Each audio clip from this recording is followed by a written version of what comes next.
ഇനി മലപ്പുറത്തേക്ക് പോയാൽ അവിടെ മഞ്ചേരിയിൽ വാഹന പരിശോധനയ്ക്കിടയിൽ ജീപ്പ് ഡ്രൈവറെ മർദ്ദിച്ച പോലീസ് ഉദ്യോഗസ്ഥന് സ്ഥലം മാറ്റമെന്നാണ് വാർത്ത.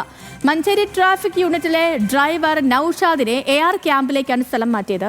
കാക്കി ധരിക്കാത്തതിന് പിഴ ഈടാക്കുന്നതിലെ അവ്യക്തത ചോദിച്ചതിനാണ് ജീപ്പ് ഡ്രൈവർ ജാഫറിനെ മർദ്ദിച്ചത്. ശാന്തകുമാർ വെള്ളാലത്താണ് വിവരങ്ങൾ ചേർത്തത്. ശാന്തകുമാർ, എങ്ങനെയാണ് നടപടി?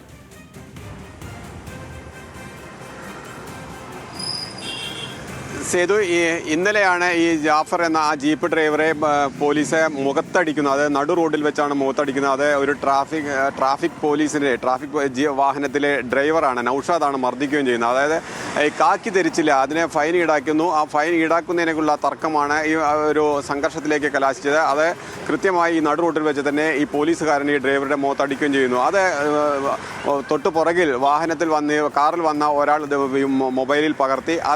അത് പുറത്തു വന്നതോടുകൂടിയാണ് നടപടിയിലേക്കും പോയിരിക്കുന്നത്. എന്തായാലും ഈ നൌഷാദിനെ, ഈ ഡ്രൈവറായ നൌഷാദിനെ ഇപ്പോൾ മലപ്പുറത്തിൻ്റെ പടിഞ്ഞാറ്റുമുള്ള AR ക്യാമ്പിലേക്കാണ് സ്ഥലം മാറ്റിയിരിക്കുന്നത്. അതായത് ഒരു പോലീസ് വാഹനത്തിൻ്റെ ഡ്രൈവർക്ക് അത്തരം നടപടികൾ സ്വീകരിക്കാൻ പാടില്ല എന്നുള്ളത് ഒരു പ്രധാനപ്പെട്ട കാര്യമാണ്. മർദ്ദിക്കാൻ പാടില്ല എന്നുള്ളത് മറ്റൊന്ന്. ഒപ്പം തന്നെ ഈ ട്രാഫിക് പോലീസ് ഡ്രൈവറുടെ ജോലിയല്ല ഇത്തരത്തിൽ ഈ ആളെ പരിശോധിക്കുകയും ഇല്ലെങ്കിൽ അവരെ നിന്ന് ചോദ്യം ചെയ്യുകയും ഇത്തരത്തിലുള്ള കായികമായി നേരിടുകയും ചെയ്യുന്നത്. അവയെല്ലാം വിലയിരുത്തി തന്നെയാണ് പോലീസ് ഇപ്പോൾ ജില്ലാ പോലീസ് മേധാവിയുടെ നേതൃത്വത്തിൽ ഇയാളെ ഇപ്പോൾ സ്ഥലം മാറ്റുകയും ചെയ്തിരിക്കുന്നത്. ശരി, വ്യക്തമാണ്.